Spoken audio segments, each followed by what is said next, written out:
Go. Hi guys, my wife told me that my other video was all very good, but she didn't really understand it very well, and she preferred my Lego example. So I've decided to reshoot the video with Lego.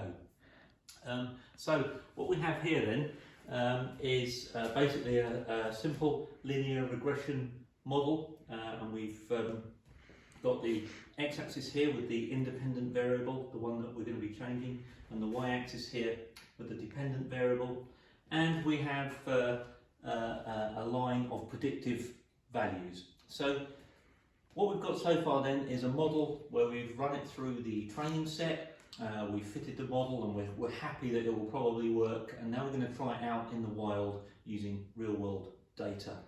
And so the line of prediction then tells us what we might expect at any point along the x and the y axis, the meeting point, the value that we might expect to see. So let's get some wild data and just see what happens when we run the model across some real data. And it turns out in the real world we have some different outcomes from the predictions. So what we can see here then is that we've got a lot of real world observations, and they differ somewhat from the predicted values. And when we're talking about root mean square error as a tool, we're talking about something that we can use to see whether that gap between the predictions and the actual observations means that the model is doing a good job or a bad job of predicting outcomes. So what we're looking for from the value of root mean square error is a low number, but not perfectly in line with our prediction. If all of these data points are actually lying on the prediction line, it might tell us that we've overfitted the model. So it's very good at picking stuff up from the training set, but might not work very well in the real world. So why is it called root mean square error? Well, let's talk that through. So we've got all these data points.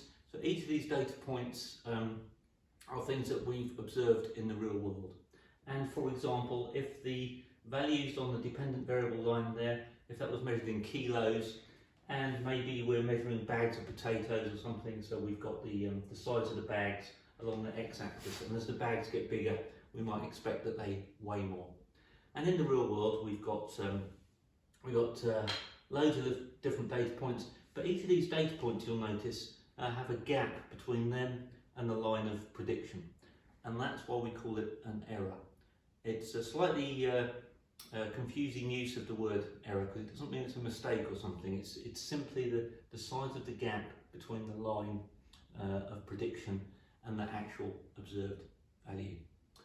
So when we calculate root mean square error, then the first thing that we need to do is to work out what all of the gaps are. So we take the observed value and we take away from that observed value the predicted value. And you can see that some of these fall below the line of prediction, so they're going to be negative numbers, and some fall above and they're going to be positive numbers. And we don't want a mix of negative and positive numbers because they'll cancel each other out. So the sneaky trick that we perform to get everything to be a positive number is we square the numbers. And by squaring the numbers, we get rid of all the negative signs. So we work out all of the squared values, the size of the gaps, and once we've done that, then we basically have a collection of squared values, and we then need to divide that by the number of bits of Lego that we've got on the floor, so the number of observations that we've got, and that's because it's root mean square error, so we just need the average value of the distance from the line to the piece of Lego. So what's the average distance from one of our observed data points from the prediction? And once we've got that, then we just need to take the square root of the number. And the reason we do the square root is to get it back to being a number that's the same as the numbers on our y-axis. So if we say, for example, we ended up with a root mean square error of 2 kilos, that would be the root mean square error of 2 would mean that we had a gap of 2 kilos, and we might expect that any observation that we make will be plus or minus 2 kilos from the prediction that we've got. Now, this could be the sign of a good model that's doing a great job of predicting things for us, but depending on the rules that we've got for the model, what it is we're measuring, and how closely we want the model to be predicting values, it could be very good. It sounds pretty good to me, but depending on the situation, it might not be so good.